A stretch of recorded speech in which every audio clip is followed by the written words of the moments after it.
Hello everyone! I'm Mini-Koneko, and welcome back to my reading channel.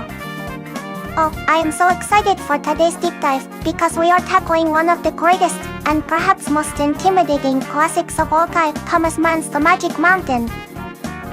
Why this massive 1500-page book, especially right now? Because The Magic Mountain is not just a novel about a sanatorium, it is a novel about time, isolation, and philosophical conflict. In a world that has recently experienced uncertainty and change, this 100-year-old book suddenly feels shockingly relevant. Today, we're going to explore why Hans Castorp's 7-year stay in the mountains perfectly mirrors our modern anxieties and philosophical battles. Let's get started.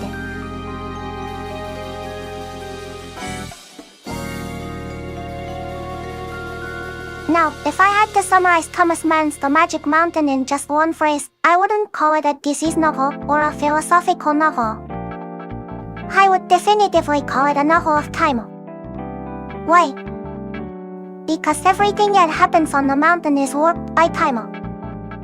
Our protagonist, Hans Castorp, initially goes up for a 3-week visit, but those weeks stretch, distort, and eventually balloon into 7 years. Time up on the mountain, away from the structured life of the flatland, is fundamentally different. It expands, it contracts, and sometimes it just seems to stop altogether, creating this incredible sense of spiritual and psychological isolation. Mann is exploring how our perception of time shapes our identity and our experience of reality itself. It is absolutely magnificent.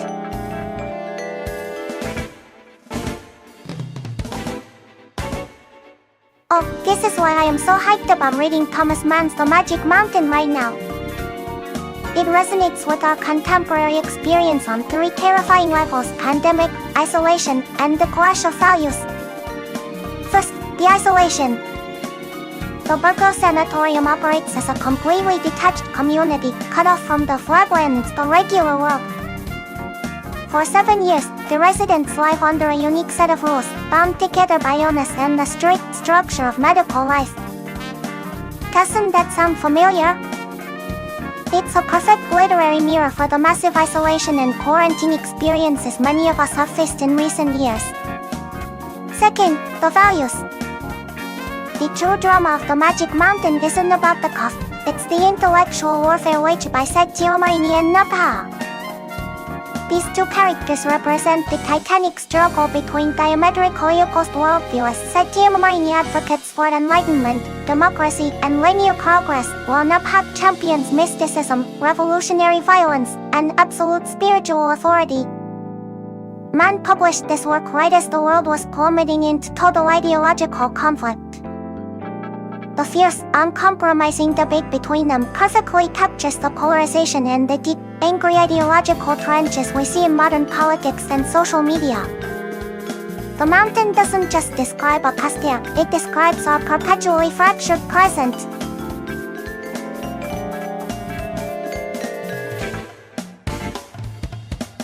Oh, the sheer persistence of Thomas Mann in writing The Magic Mountain is a testament to the novel's depth. He worked on this massive project for 12 long years. Think about that commitment. He initially conceived the book as a satirical novel, the humorous counterpart to his earlier work Death in Venice, describing a young man's brief, ironic visit to a sanatorium. Oh, that flushed face emoji suggests you've just been caught in a deeply embarrassing or startling moment. Did you accidentally stumble upon Hans Castorp doing his daily temperature reading, or perhaps witness one of the highly dramatic ideological arguments between Sanatorium and Napa? Tell me, what shocking scene just unfolded before your eyes?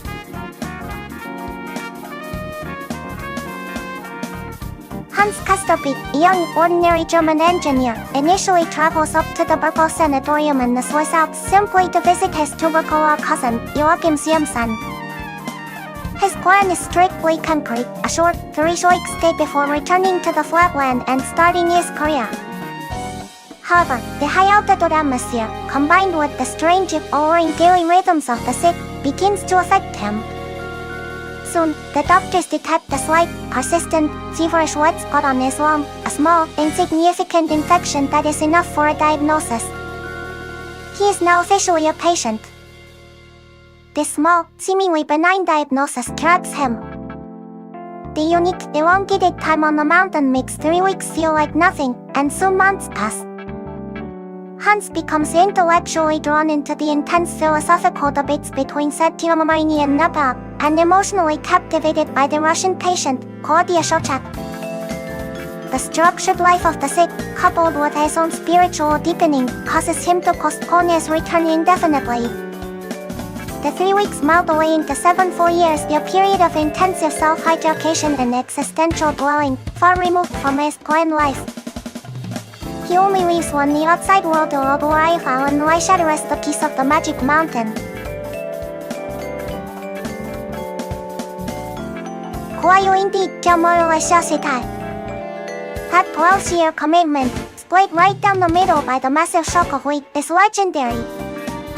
If the war hadn't happened, the magic mountain might only have been a short, light satire.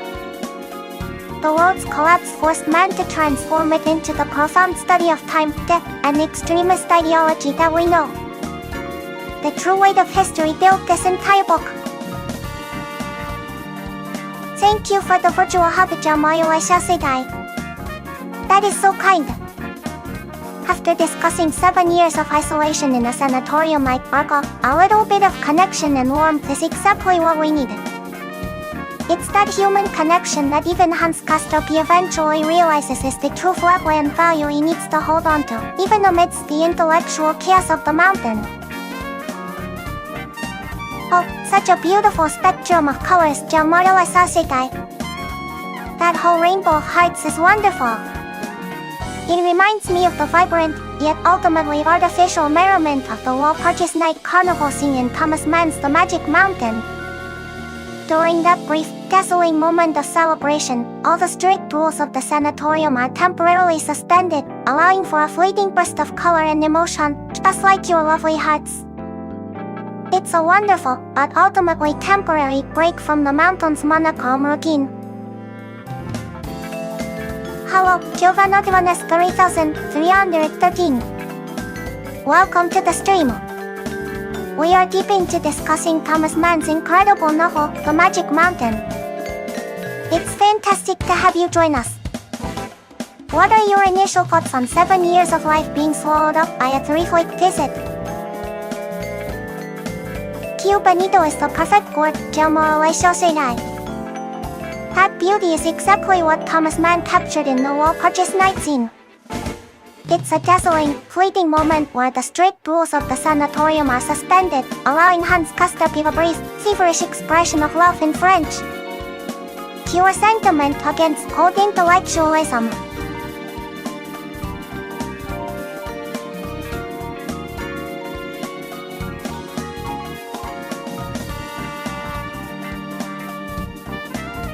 Speaking of that fleeting beauty, it's all contained within the single, unique world of the Barco Sanatorium, the primary stage for the Magic Mountain. The Barco isn't just a hospital, it is a microcosm of Paigoa Europe, isolated 5,000 feet above the flat land. It's a place where the sick and the dying mingle without the normal pressures of work or society. This atmosphere of eternal leisure and looming mortality creates a peculiar spiritual freedom. This is where time loses its meaning, where people fall into intense ideological arguments, and where Hans Castorp's education truly begins. It's a magic mountain because it uses the high altitude and the sickness to elevate its residents out of the mundane, but it also traps them. It's an intellectual greenhouse where great ideas and dangerous ones can bloom unchallenged, until the war finally shatters the glass.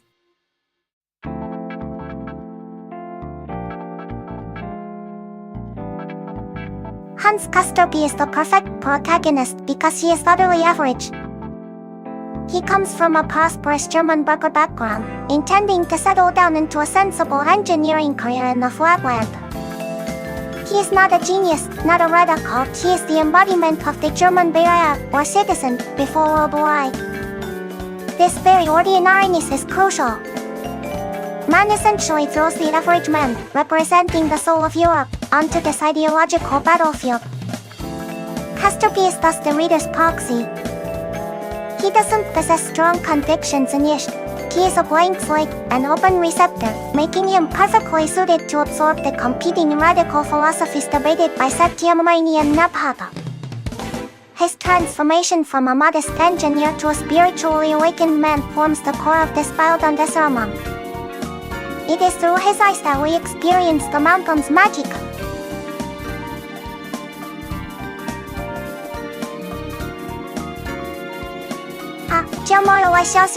This is where the intellectual fireworks truly ignite in the Magic Mountain. Hans Castorp's real education comes through astute intellectual mentors, who are essentially walking, breathing ideologies. First, we have Lodovico Satyamuni. He is the cheerful, fervent Italian humanist, representing Enlightenment values, progress, rationality, democracy, and optimistic devotion to life. He's always trying to pull Hans down from the mountain, back to the flatland of duty and work. He embodies Western liberal tradition and reason. Yet, dramatically opposed to him, is Leo Nabhata. Nabhata is the brilliant, Jewish old radical, characterized by a fierce intellect that champions mystical nihilism, romantic fervor, totalitarianism, and spiritual absolutism. His corner sets in his liberal optimism, arguing that true freedom can only be found through absolute spiritual or political authority, a chilling premonition of the extremist movements that would soon engulf Europe. These two men wage a constant, exhausting battle for Hans Castorp's soul, making the sanatorium feel less like a hospital and more like the ultimate university of philosophy. Their debates are the engine of the entire book.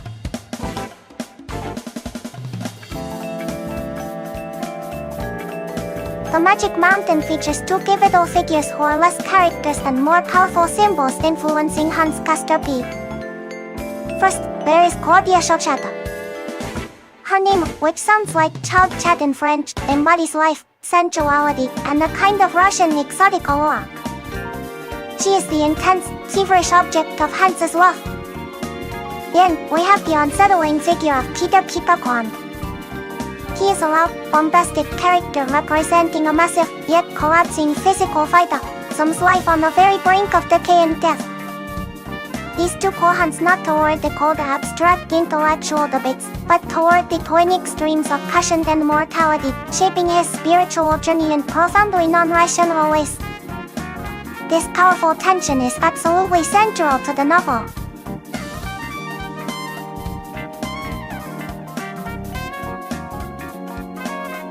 The concept of time itself is the ultimate theme of the Magic Mountain. Down in the flatland, time is structured, measured, and governed by duty and work.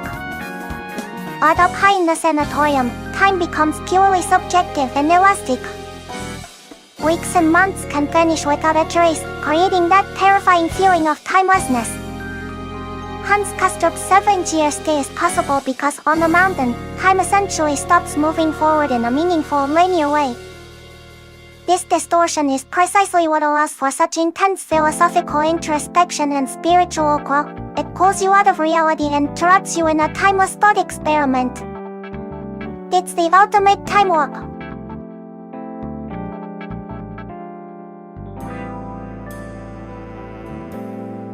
This is one of the most provocative questions the Magic Mountain poses. Is disease truly just a physical affliction, or can it be a spiritual catalyst?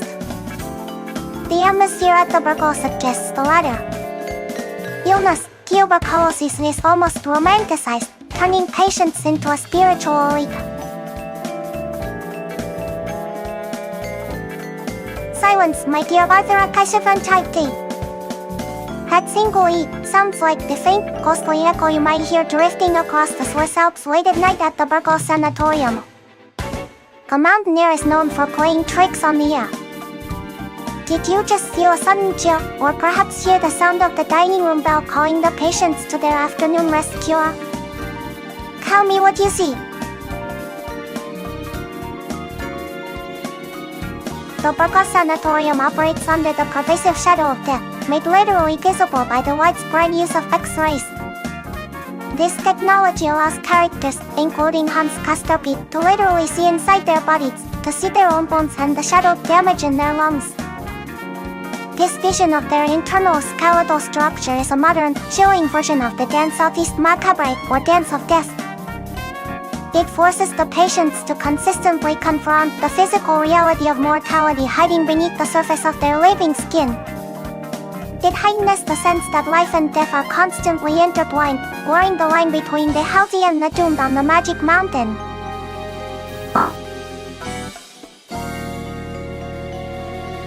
Hello, Alex Batello. Welcome to the stream. We are heavily absorbed in Thomas Mann's The Magic Mountain, discussing whether sickness truly deepens the soul, as the philosophical characters there believe. It's an intense debate. Does the isolation of the burgle make you wiser, or just more fragile? I'm so glad you could join our discussion. One of the most terrifying, yet strangely alluring, features of the sanatorium is the X-ray machine. It forces Hans Castorp and the other patients to look past their living appearance into the skeletal structure below, the very image of their future death. It's Mann's brilliant, direct portrayal of the Dance Southeast Macabre, the Dance of Death, hidden inside every human body. You see your own potential corpse before your eyes, making the boundary between life and death extremely thin upon that Magic Mountain. It's intensely unsettling.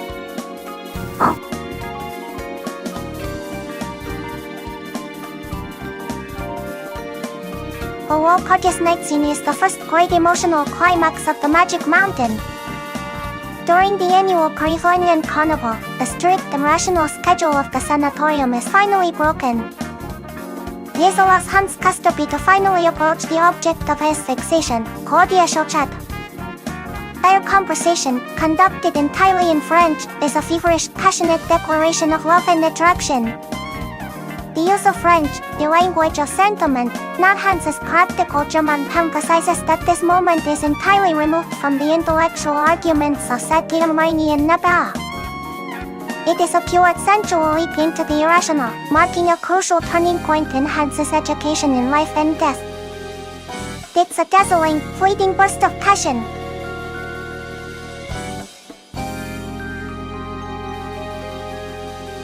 The snow chapter is, for me, the philosophical and spiritual climax of the Magic Mountain. Hans Castorp, bored and seeking adventure, gets lost in a sudden blizzard far up the mountain. Facing the absolute, terrifying indifference of nature and the real threat of death, he falls into a profound, vivid dream. In this dream, he witnesses scenes of both terrifying pagan brutality and serene human kindness, forcing him to confront the dual nature of humanity. He realizes that the extreme ideologies championed by Saint-Germain and Napa are both incomplete and dangerous. He defines his own truth, that man must be kind, and that love, not reason or nihilism, must stand against death. This snow vision is the moment Hans Castorp truly completes his education. It is magnificent.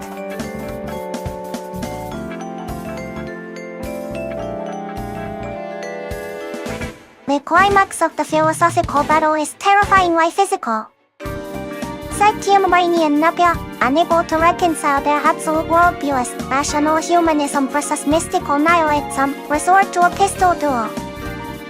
Saint-Germain flies into the air, making a noble, humanistic gesture of peace and friendship. But Napa is utterly uncompromising.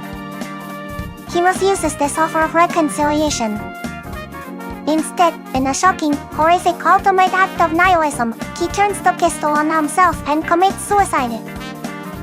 This jaw-dropping scene proves that for Napa's ideology, there is no middle ground, no compromise, only absolute belief or absolute destruction.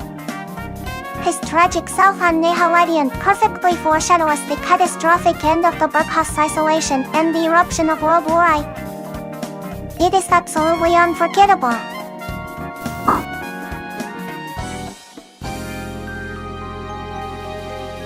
The Magic Mountain is one of the supreme examples of the German Bildungsroman, or the novel of education and formation.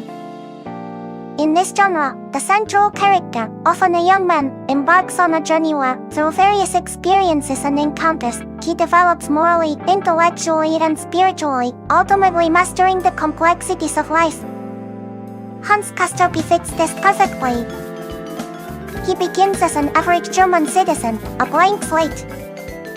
Over the 7 years isolated in the sanatorium, he is exposed to the intense philosophical extremes of sentimentalism and Napha, experiences love and encounters death.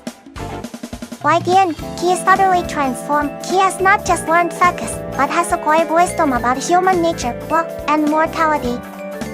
The entire 1500 pages are dedicated to this process of spiritual awakening.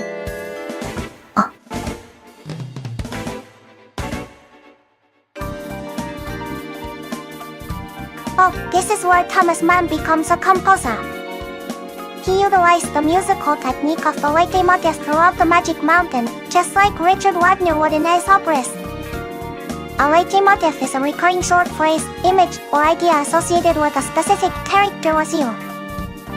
In this novel, Mann repeats descriptions of Hans Castorp's small wet spot on his lawn, the way Claudia Schochat slams the door, or even the phrase life on the flatland to signify duty. It's not just repetition, it's a brilliant literary device that provides a deep musical structure to this massive book. It ties everything together, ensuring that even over 1500 pages, the core themes constantly echo in the reader's mind. You don't just read this book, you experience its rhythm.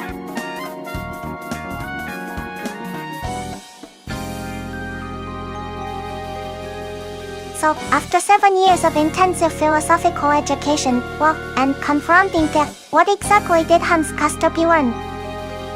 He didn't choose the extreme path of either the rational humanist sanatorium or the nihilist Napha. Instead, in his sanatorium, he found his own truth, that man must be kind, and that love, even in the face of death and suffering, must be the guiding principle of humanity. He didn't return to the flatland as the same angel. He gained profound wisdom.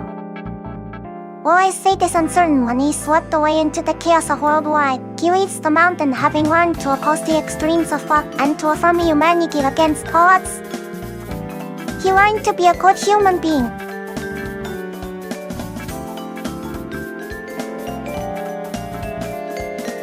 For those brave souls considering tackling this massive book, which can indeed be intimidating, here is my guide for avoiding frustration. First, don't rush the beginning. Mann sets the scene very slowly, establishing the flatland's structured time before Hans ever reaches the mountain. Second, use and Napha's debates not as arguments you need to fully understand, but as recurring musical themes or leitmotifs whose mood you should appreciate. Don't get stuck analyzing every philosophical tangent. Third, remember that this is a novel about time itself. Allow yourself to feel the narrative time stretching and collapsing, just as Hans Castorp does. The slow middle chapters are intentional. Embrace the long stay. If you approach it like a marathon, focused on Hans's incredible journey of growth, you will find the 1500 pages fly by and the ending is incredibly rewarding.